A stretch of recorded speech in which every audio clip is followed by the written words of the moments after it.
Hello, folks. I am Rebecca Adams. This is Free to Soar, and I also have Becky Vermeer, which I love to have. Hello. Becky has to have her greeting, and I love it. It wouldn't be the same without it. We have a topic that, well, we've kind of talked about it a little bit ahead of time.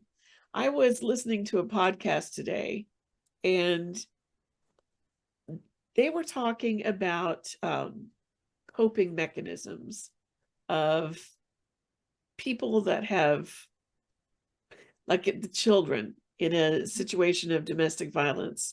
Maybe maybe the mom has escaped with the kids. And so the kids are having to deal with, okay, mom and dad are not together, or maybe mom is filing for divorce or whatever that situation would be. And what that was like. They were talking to a survivor's oldest child. And so she was responding beautifully to all sorts of questions, ranging from the holidays to what it was like at her wedding and all these different things. And it just brought to my mind, the coping mechanisms as they were talking. And I remember one coping mechanism that I inadvertently latched onto, which was not a good thing.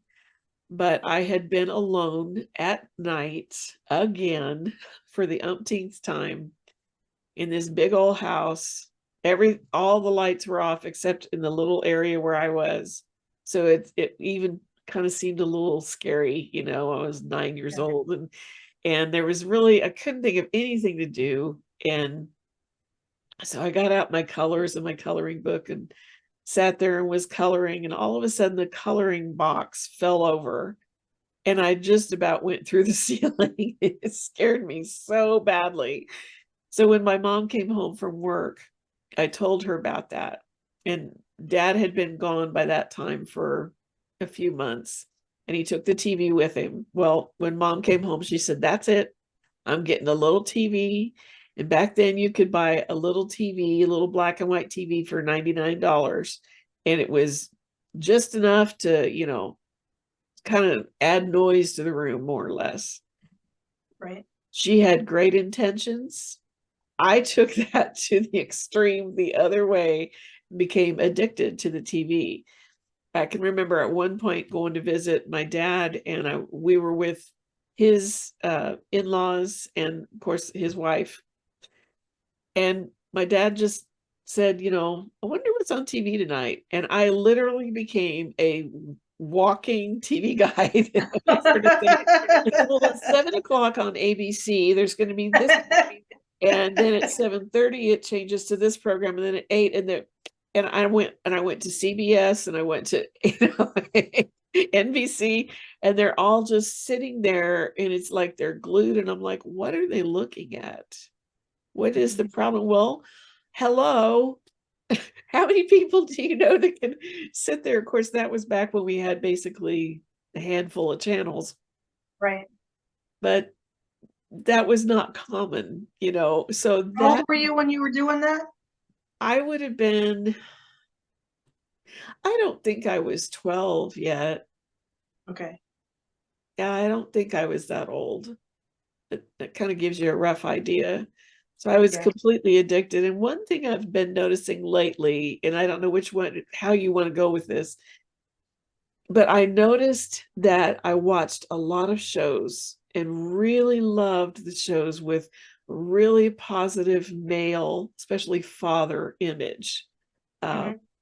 with the Chiefs Super Bowl, winning the Super Bowl. Hello, Chiefs, go Chiefs. I had to bring that in again, Throw that in. Anyway, they've been running this commercial over and over and over again with Travis Kelce and Patrick Mahomes. I don't know if they run it all over the country, but in my area, they're running this particular one. And it has a theme song of A Courtship of Eddie's Father. And that was, Okay. yeah. And I Yes. don't know how many seasons that show ran, but I dearly loved that show. And I guess maybe that commercial is what's bringing some of this to my mind. But then that got me to think about so many of the other shows that I enjoyed watching. Most of them had a positive male role model in there as the father figure. And I craved that so much. So I'm just throwing that out to you. I don't even know the right way to ask you. So you want to address that? Well, I mean, it makes me think of a question. At that age of your life, how many positive male role models did you have in your life? See, I thought about that too, and I really didn't have any. Even the men at church, I stayed away from them because of my issue with men and the louses they had been, all through my life. Yeah. So I mean, I could even see it as in your childhood mind trying to grasp at how do you deal with the fact that the male role model in your home was not somebody that was safe for you. And as a result of that, the message you take away from that is fearing men primarily is what I think I just heard you say. So I could see the draw to watching those shows because not only did those shows, they were intact families, but there was definitely in those particular programs you're talking about, the dad was definitely the head of the household, but the dad didn't rule with an iron fist. And so, you're talking dads that you would see on TV that would spend time with their kids and take care of their mom and do these things. I think you've heard me say before when we're talking about children who are raised in homes where domestic violence is taking place, the best thing that we could do for those kids is ensure them that their mom is safe. Because unless they know their mom is safe, they can even focus on other things that they're required to focus on. And so it would 100% make sense to me that you would gravitate toward intact families where not only is the dad taking care of the kids and spending time with the kids, but the dad is definitely taking care of the mom, providing for the mom, etc. You craved that in your life. Yeah. And so, even in the world that we live in today, where we're inundated with streaming services and it's noise, noise, noise, noise, noise, people get addicted to that. People get addicted to bad things they see on TV. People get addicted to violence and people get addicted to pornography and different things like that. And they crave that. It's not uncommon for someone to get addicted to that. So I could see how you and fantasize, people fantasize when they watch those kind of things. And so I could even see how you at your young age was fantasizing. What if I was the kid? What if I was Cindy Brady? Yeah. And what kind of life would I have if I was Cindy Brady, for example? Or Yeah. and father, if you were Beaver and Leave It to Beaver, what would your life be like in that particular scenario? And so it was an escape like no other, because one, you're seeing in front of you what you wish you had in your own life, but you can also get lost in that. Yeah. And And being the fact that you were by yourself, so nobody's taking care of you, mm, you're looking at that craving, that adult attention, taking care of the kids. mhm.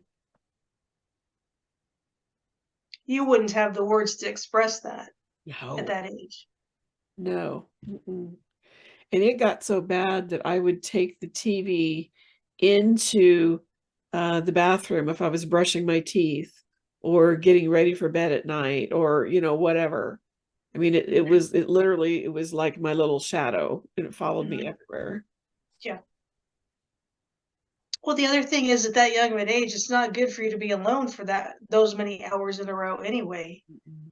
And so, we still hear about people who look at the TV and say, well, the TV's babysitting the child, but really that's what was going on, Mhm. is that TV was babysitting you because your mom wasn't there. Yeah.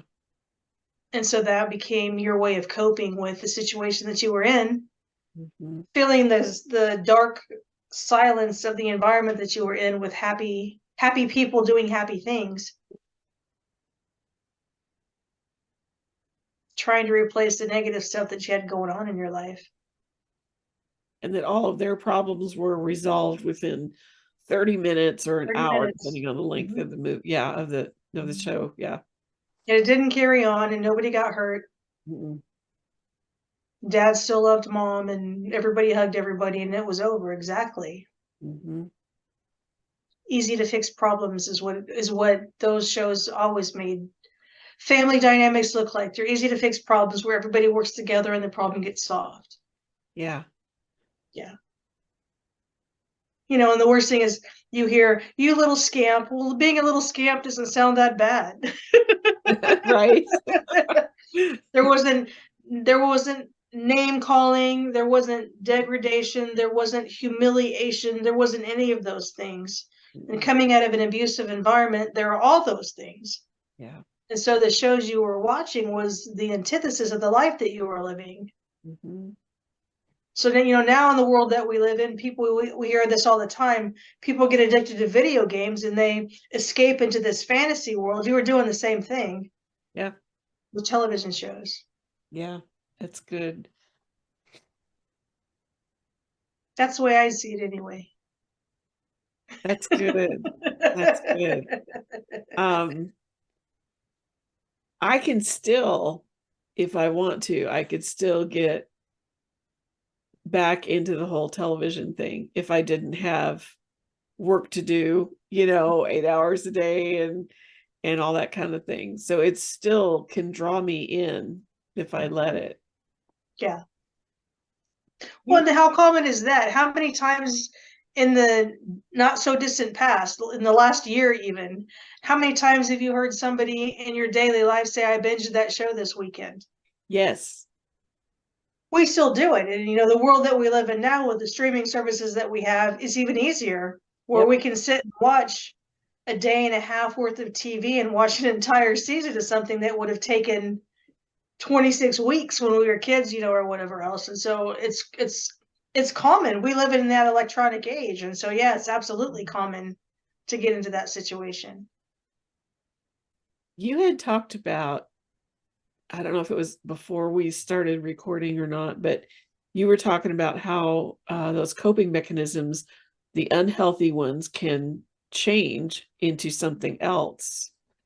Mhm. Is there something you can say about that? I know for one thing, food for me. Well, I mean, coping mechanisms, we develop them as children. When we get bad news or something sad happens, we develop a coping mechanism. You know, you hear stories of when children talk about horrific childhood sexual abuse, for example, and how they develop another personality or they develop another person that helps them through that situation, or they develop the ability to completely check out and remove themselves from that situation. Unless someone comes along and teaches that child how to stay in the here and now and process and heal from those types of things, they still do that in their adulthood. You know, and in your adulthood, unfortunately, like you just said, you work 8 hours a day. In your adulthood, you can't just check out and go hide. You can't do that. So, I mean, kids in bad situations like that would develop potentially that coping skill. Kids that are left in a situation where maybe both parents are working and there's not a lot of interaction. Same thing, video games, or would get into TV, or would get into eating sugary foods or drinking caffeine or lying or cheating or, you know, all those things. It's easier for us, I think, to pick up negative coping skills than it is to pick up positive coping skills, unless we have somebody in our life as children that's modeling healthy coping skills to us. If we're latchkey kids like you're talking about or whatever else, we kind of figure it out on our own, and they're not always the greatest.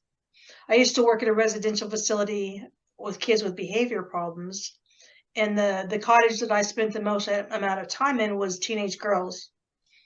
And it was very, very common for the teenage girls in that situation to develop the coping skill of cutting themselves. We had to watch out for that a lot because these kids were coming out of environments that were abusive and out of control, where either they were the victims or they were observing their mother being the victim, or they were taught all kinds of horrific things. And so they would get to that place where they would say, I felt so out of control that the only thing I could do was focus on this one thing. And this one thing gave me my emotional release, and they would cut themselves. Well, that's not a healthy coping skill. And so that's something that parent or teenagers would have to learn how to get past as well. We all have the ability to cope. All of us. We all have bad situations happen. We all have the ability to cope. Not every coping skill is good, though. And so, we have to figure that out too. There's an exercise that I used to do a lot in training where it was basically domestic violence training. And it would be asking participants in the training a series of questions. How do you feel in this situation? How do you feel when you've had a bad day? How do you feel when you're stressed out? How do you feel when you're burned out? And they would, answer all the questions in the way that they would feel. Then one of the next questions I ask is, how do you cope with that? They have the whole gamut of answers. I eat too much chocolate. I drink a lot of alcohol. I have a lot of sex. I run. I walk. I listen to music. I do yoga. I see a counselor. Like, all of these things are what adults in the room are saying they do to cope. And you can look at some of those and be like, yeah, that's not very healthy, the fact that you're doing that. It's not very safe, the fact that you're doing that. Or, oh, therapy's great. Or, oh, yoga's really good. Prayer, that's really good. And so even in a room full of people that aren't outwardly saying, I've come out of trauma, life is just hard and I get stressed out. And so when I get stressed out, I binge watch 15 hours of Netflix, or I drink until I'm in a drunken state and then I become promiscuous. Well, that's not really healthy. It's not safe. Or I pray a lot, or I read a lot, or I journal. Like, I'm telling you, if you ask that question in a room full of adults, what do you do to cope? You get the whole gamut. The only difference is they're older. If you did the same thing in a room full of 10-year-olds, and first you probably have to explain to a group of 10-year-olds, what does cope even mean? How do you handle it? You'd get the same thing. Well, I spend all my time with my friends, or I just play video games all day long, or I sneak into my parents' liquor cabinet. And, it's going to be the same thing. And so I think the kids tend to have a habit where they model the behaviors that are around them. And then the hope is, as you get older, you pick up healthier coping skills, but not all of us do. No. Mm-mm. Or 95% of the time I'm healthy. Mm-hmm. The other 5% of the time I eat 2 pounds of chocolate. Or, your classic rom-com movie where the girl breaks up with the guy and she eats a bowl of a gallon of ice cream. We watch people do that, and so then we emulate those things. What are we trying to accomplish? I mean, really, does eating a gallon of ice cream help you deal with the fact that you've been sexually assaulted? No. Mm-mm. But yet sometimes people do that just to stuff their feelings or not think about them for that moment. Or, I really like ice cream, so it gives me that warm, fuzzy feeling. I mean, that's what we're searching for when we're doing coping skills, or when we're trying to cope, is we're searching for that warm, fuzzy feeling where those good endorphins kick in and the bad ones calm down. But not everybody's trained on the physiology of the brain, or the psychology of the brain, or the physiology of the body, and how these things play into it. We just try to find something that makes us feel good. I don't even know if I answered your question. You did. You did. I'm trying to figure out how to do a secondary question. I know what I need words. Can you talk, excuse me, maybe a little bit more about the healthy side of coping skills? I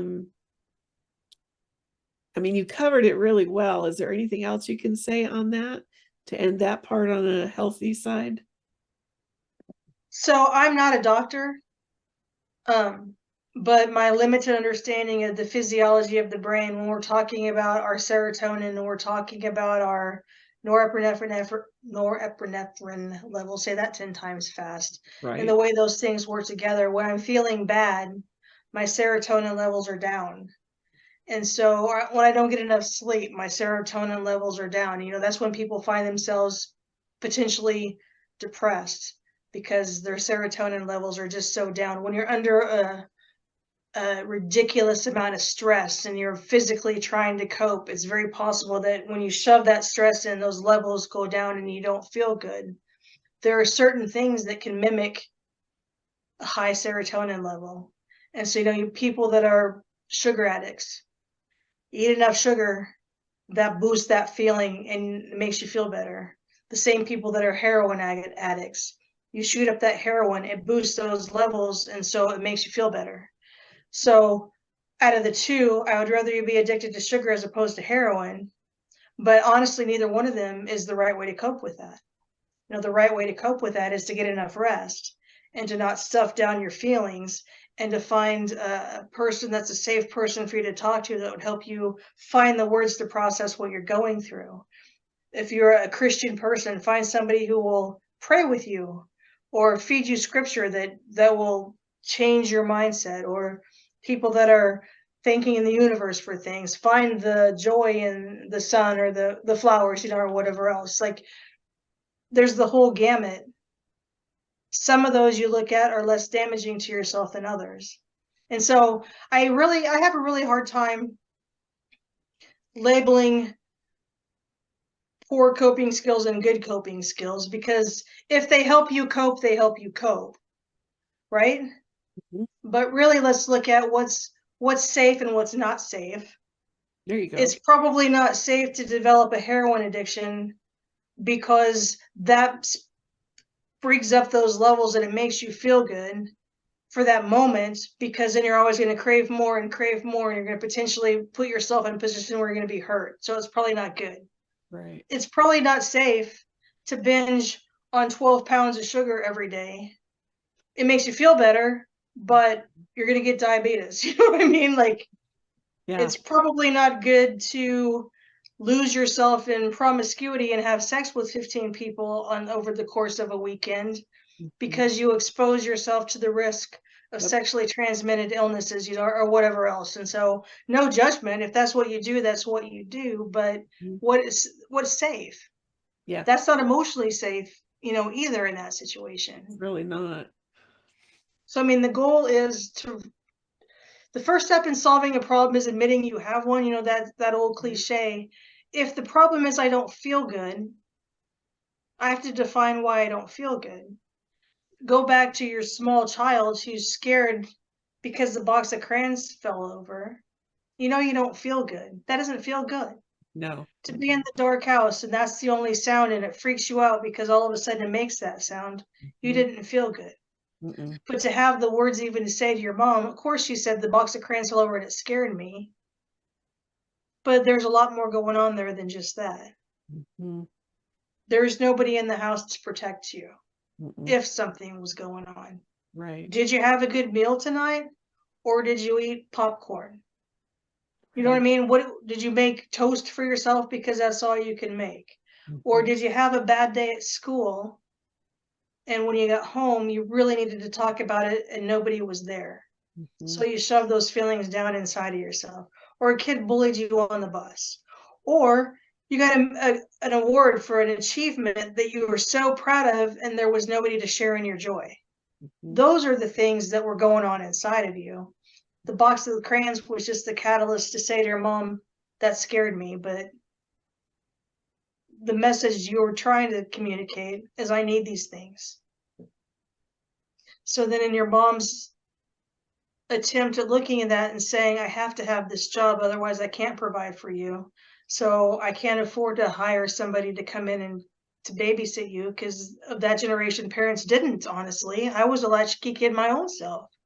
Um, so she did the best that she could. So I'm not faulting your mom in any way. But of course you gravitated towards that. You got to check out. Mhm. If you were scared or if you were sad or if you were hurt, you got to check out. You didn't have to think about it. That's true. So what I think is detrimental is not the fact that you were watching that much TV. I think what was detrimental there was the fact that it taught you that if you check out, those things go away. Mhm. So then, you have to look at what point in your life do you all of a sudden realize, oh yeah, I need to check back in? Because at some point you need to check back in. And how do you Really? learn that? Am I supposed to check back in? Yeah. Have you checked back in yet? Mm-mm. Okay. Well, sometime between now and the end of our talk, check back in. Okay. Okay. All right.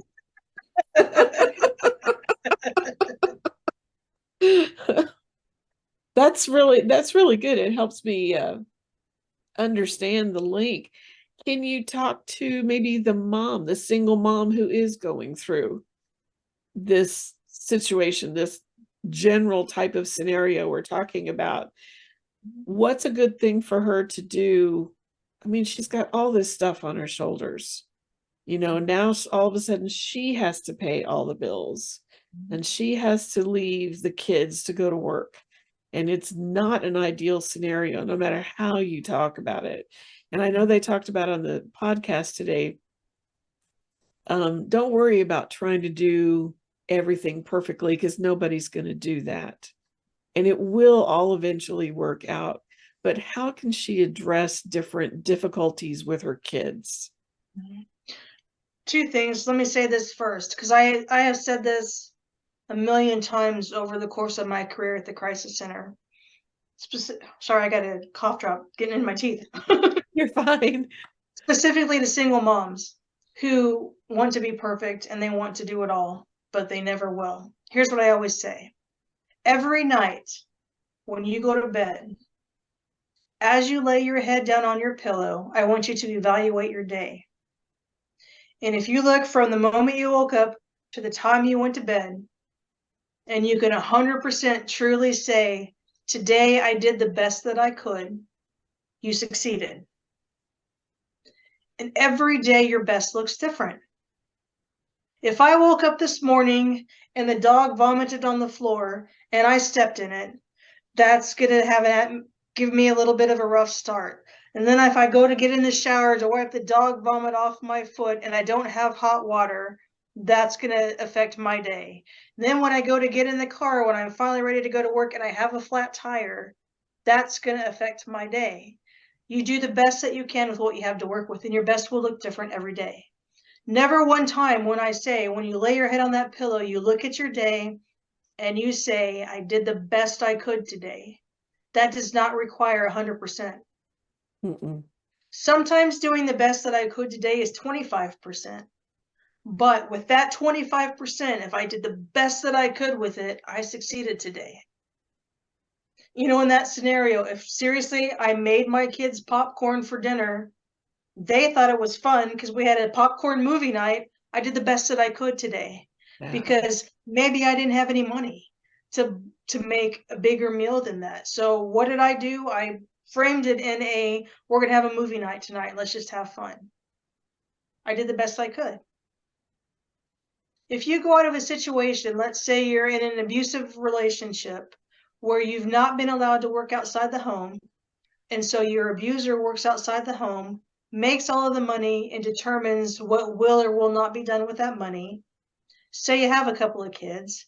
If you've been lucky that the abuser gives you food, money to buy them clothes or money to buy them food, etc. When you get out of that situation, when you're finally able to escape, you don't have a job, which translates you don't have any money, which may translate you don't even have a safe space to stay. You have to be able to do the best you can with that. And honestly, if the best you can today, escaping from that abuser, is y'all have a sleeping bag and you hurdle together in the back of the car and you sleep there tonight because that's how you keep everybody safe, guess what? You did the best you could. I would not look at that and say you failed as a parent.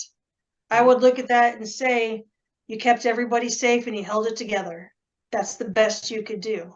Now, in 6 months, if you're still sleeping in the back seat of the car, we need to take a look at that.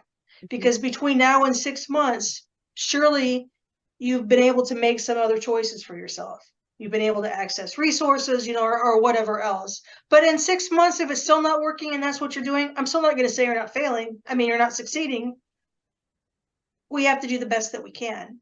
I Mm. look at the situation you're talking about with your mom. Did she do the best she could to Yeah. maintain a job, to provide a home for you, and to provide food for you and clothing for you? Mhm. We have to be willing to cut people slack in situations like that. Yeah. But where that slack typically starts is internal. I Mhm. have to cut myself some slack because there will always be somebody outside of me who wants to judge me. Yeah. Oh, yeah. There's no And so shortage. we look at ourselves first and we say, I did the best that I could. And there is never shame associated with doing the best that you can. That's good. Well, you've given us some good stuff, like always. What was part two of that question?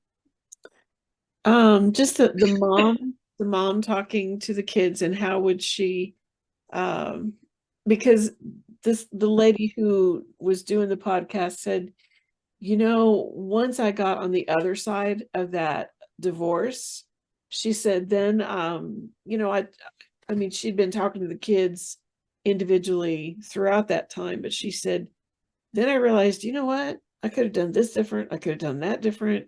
And so she checked in with each of the kids and said, I'm sorry I did that wrong. How did that affect you? Are you okay?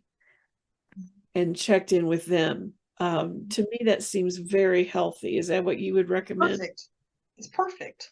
Mhm. Here's the thing, when you had your first child, you just gave birth, you had the first child, you're getting ready to leave the hospital.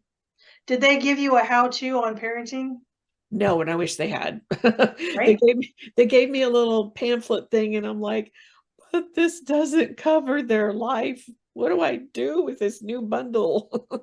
Exactly. Yeah. And so, I mean, I think that carries over into our parenting as well. Nobody knows how to be the perfect parent. And if you've ever met someone who says they were, forgive me, they're lying, right? True. Yeah. I feel like I was a pretty good parent. Guess what? I made all kinds of mistakes. Yeah. But what I did establish early on, from this time my son could comprehend right and wrong, I apologized to him. Hey, sorry, I was really upset. I yelled at you. I should never yell at you. You know, or you know, whatever that is. I'm sorry that I did that. Right. We need to normalize that with our kids. Mm, When you come out of an abusive relationship, the abuser in that home will never apologize to anybody for anything. no. So an abuser does what an abuser does, regardless of how it makes people feel around them, whether it hurts them, whether it upsets them, whether it scares them, whether it freaks them out, whether it, whatever, you know, fill in the blank here. An Right. abuser is never going to apologize for that, No. because we've learned how many times that we talked about that an abuser's behavior is purposeful behavior Yeah. meant to maintain power and control. Mhm. Different from that, someone who's not an abuser, who's just doing the best they can, Mhm. will make mistakes sometimes. And I think the greatest gift that we can give our children is to own our stuff. Mhm. I made a mistake.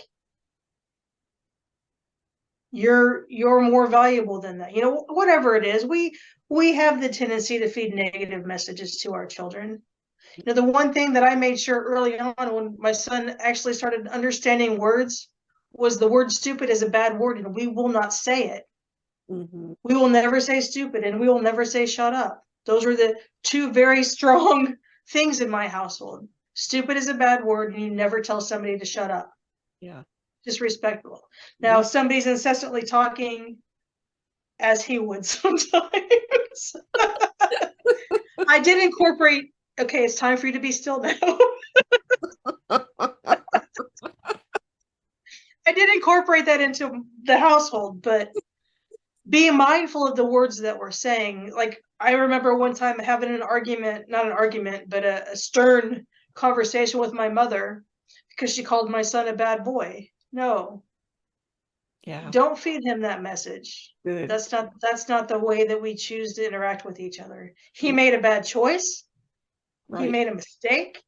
He's suffering the consequence. And so if we have the ability to look at our children and do that, we need to look at ourselves and give ourselves the same grace. I made a bad choice today. Mhm. That doesn't make you a bad person, no more than No, your son was a bad boy because he made a no, bad choice. We all do no. that. We all do that. Mhm. I still do that. I still make bad choices. Yeah. It's not my goal, but nobody's exempt from it. Mm-mm. That's So good. I think also when we own our stuff in front of our kids, I think that we're teaching our kids to do the same thing. Mhm. So instead of making up some weird excuse with your child, well, I just did that because blah blah blah, or blaming somebody else or whatever else, our kids will learn that. Mhm. Oh, so that's how we deal with that. We blame somebody else, and then Mhm. then we're fine. We didn't do anything wrong. Right. We need to own our stuff. That's So good. that mom that's coming out of that situation, I think what we say to her is just do the best that you can. Mhm. And if today you look back at yesterday and you weren't happy with what your best was, then today try to make it a little bit better. Mhm. So if yesterday your best was 25% and that's not good enough for you, make today 28%, because you can't do it all at once. Uh-uh. But we can all use effort Mhm. to do something better than we did before. I like that. Yeah. That's And so good. I like the fact this person that you're talking about went to each of her kids and said, oops, Mhm. now I now know I Mhm. shouldn't have, or that was the wrong thing. Yeah. That teaches her children a very powerful lesson. Mhm. Own your behavior. What does that mean? That means you don't go through your adult life and lie about everything. Right. You're the feeble, lame excuses you come up with. Most people are going to look at that and be like, yeah, that's a lie. Yeah. Right? Yeah. Even if your kids aren't quite there to catch it, most grown-ups will. Exactly. That's good. She also talked about for these single moms Mhm. and all that they're going through. She and her daughter both encouraged them to embrace the pain.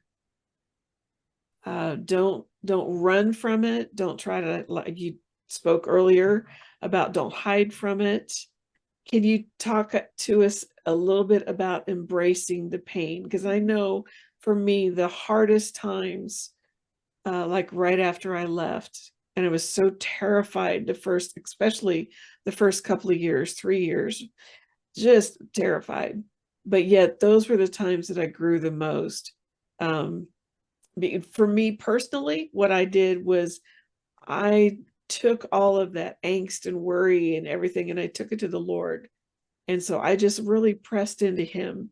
I wanted to grow in him. And so I can look back, and that's exactly what happened is I just grew by leaps and bounds during those times. Were they fun? Absolutely not. Do I want to relive them? Never. I really don't.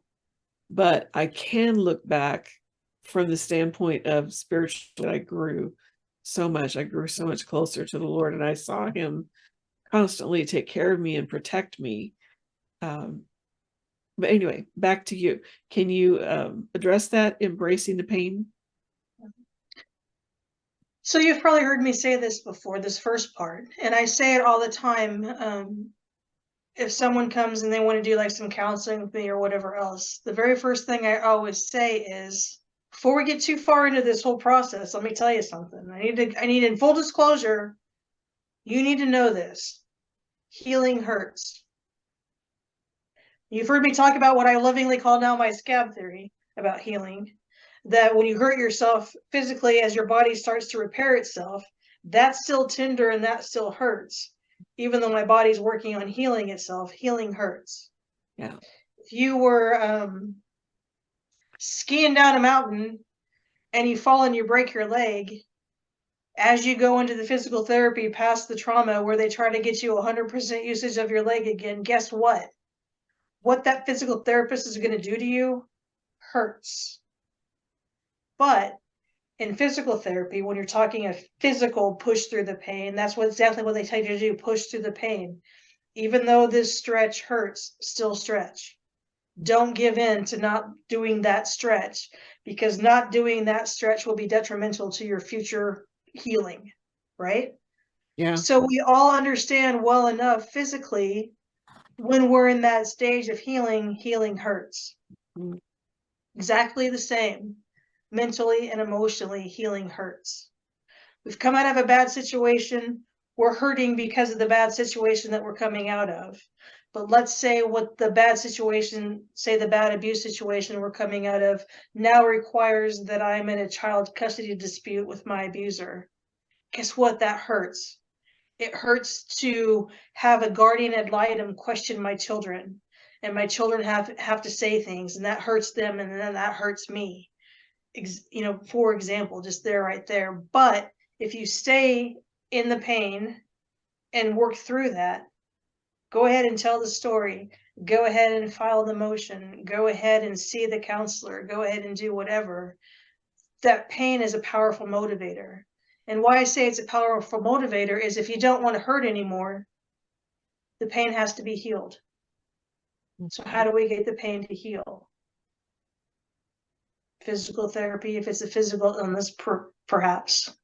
Talking to a counselor and reliving all of those things that we've stuffed for years because our coping skill was to shove it down inside of us instead of talking about it. When we start to talk about it, it hurts. We feel the feelings, we feel the pain, we feel the fear, we feel the sadness, we feel the trauma. But if we don't feel those feelings, we're not going to get past it. If we shove all those things down inside of us, our abuser still has power over us. Ooh, Because all those things that happened that I shoved inside that I'm not willing to talk about still control me. Mm-hmm. So if you know anything about algebra, if A equals B and B equals C, so then A equals C, you have control over me. I shove all of that down, but I'm not willing to let it out. You still control me because all of these things that are jumbled up emotions inside of me debilitate me on the daily basis. That's good. Yeah. How do you relieve that power from the abuser? Mm-hmm. You bring it out into the light of day. Mm-hmm. And it's not easy. I don't think for 1 second it's easy to Mm-mm. sit and tell stories that were painful to endure, so Mm-mm. painful that you shoved them inside of yourself. Right. But the only way you're ever really going to truly relieve that power they have over you is to get rid of them. Mm-hmm. And you can't get rid of them if they're shoved down inside of you. Mm-mm. I used an illustration with my kids when they were little. And so I had all three of them together and I said, okay, I need a volunteer. I knew which one was going to volunteer. It was the one that I thought it was going to be. And I said, okay, I want you to go out there on the floor and I want you to just start walking in a circle and you do the same circle all the time. Just keep going to the same place over and over again. Well, of course, after a while, he got tired of it. He said, can I stop? I said, no, you can't stop yet. So the whole time he's talking or he's walking, I'm talking to all three of them. I said, he can walk until he literally wears out the carpet, wears a path on the hardwood floor. And then if he were outside, he would start walking and it would kill the grass. Then he'd start doing a rut in the yard, that kind of thing. And I said, so how does he ever stop doing that? What's his answer? I said, he's got to change how he walks, doesn't he? And he has to change where he walks. At some point, he's got to get out of that circle and start going a different direction. And he might take all sorts of turns, curves, or straight lines, whatever, but he's got to stop walking in that circle. I'm a word picture person. Mm-hmm. So that's essentially what you're saying is you've got to 100%. Mm-hmm. You've simply got to do something different and hopefully it's a positive change in your life. Because it's not working.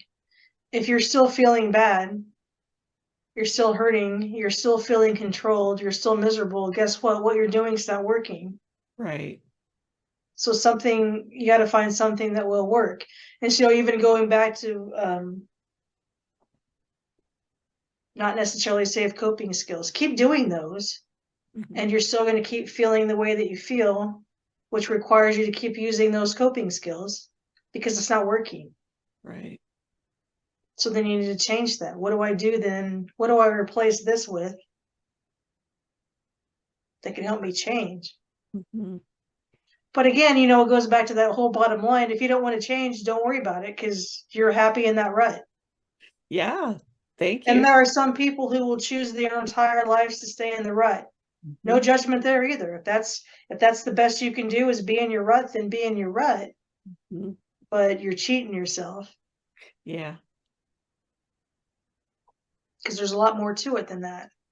Mm-hmm. A lot more to life than staying in that rut. Exactly. And making the rut deeper. Mm-hmm. So it's interesting that you use that illustration with your kids because the bottom line is the son that was walking in circles had the power to stop. Mm-hmm. That's all he had to do was say, guess what, mom? I'm not walking in the circle anymore. Yeah. I'm going to start walking cross-legged that way. Yeah. And that would have proven your point. Yeah. Yeah. Yeah. See, he had to do something different. So how could you do something different? Right. Yeah. That's good.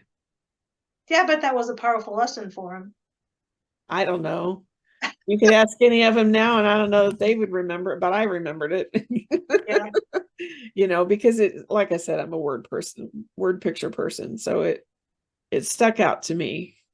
Yeah. It's, it made sense to me. Yeah. You know, another thing that would be exciting for me is if when people comment, they would comment on topics they'd like us to talk about as well. Ooh, that would be good. And make sure that you like, subscribe, all the YouTube things to do. And remember, please, that no matter where you are in this process, you're always free to soar.